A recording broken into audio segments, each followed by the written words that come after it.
Is it easier for a white person or a black person to get into college? Can I respond? That's very subjective and arbitrary.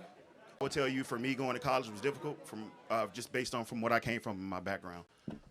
Right. So the standards for a black person are lower than for a white person. Correct. That's affirmative action. So wouldn't Correct. that be like black privilege, not white privilege? No, affirmative action was created because Not why it's created, but answer the question. Isn't it easier for a black individual to get in the University of Florida well, than we a white can't individual? understand the context. How Not, can I not answer the the question? We could talk the context. Just answer the question. Is it easier for a black person or white person with test scores to get in the University of Florida?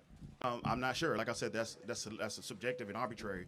What I wanted to say about affirmative action, it was created because, same thing with DEI, it was created because people of color who qualified to go in these universities were denied simply because of their skin tone, which is why they created affirmative action. It's disingenuous to not acknowledge That's why we created the Civil Rights creation of Act, not the affirmative action. So those are three different things, right? Civil Rights Act, affirmative action, DEI. Three different things. Civil Rights Act, we agree no one should be discriminated based on the color of their skin. Affirmative action is something different. Action is that we're going to lower the standards to get more of a skin color just because we think they're not represented enough. DEI is a further extension of that. Understood. So let me kind of ask the question again. So the baked into the idea of white privilege is that inherently in our culture as society, somebody that has white skin color in this audience has extra privileges that you as a black individual do not have. Can you list what those are? Sure.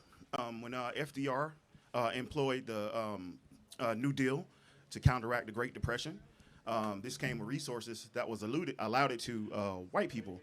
Banks denied 99% of qualified black applicants while also accepting 99% of white applicants. But today in 2025. Okay, today in 2025, as I alluded to you, they've done studies in psychology where white-sounding names receive jobs or callbacks more than black-sounding names. They did the two names. It was a white young lady named Anna Scott, and it was a black young lady named Lakeisha Washington.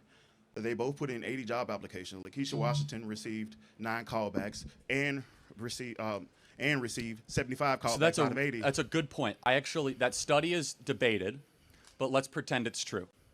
Do you think it's racism or something else?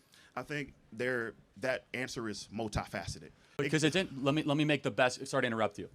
If we live under a status of DEI, and people are getting jobs that they're not qualified for, wouldn't then an applicant then assume maybe that an applicant might be there based on DEI, not on merit?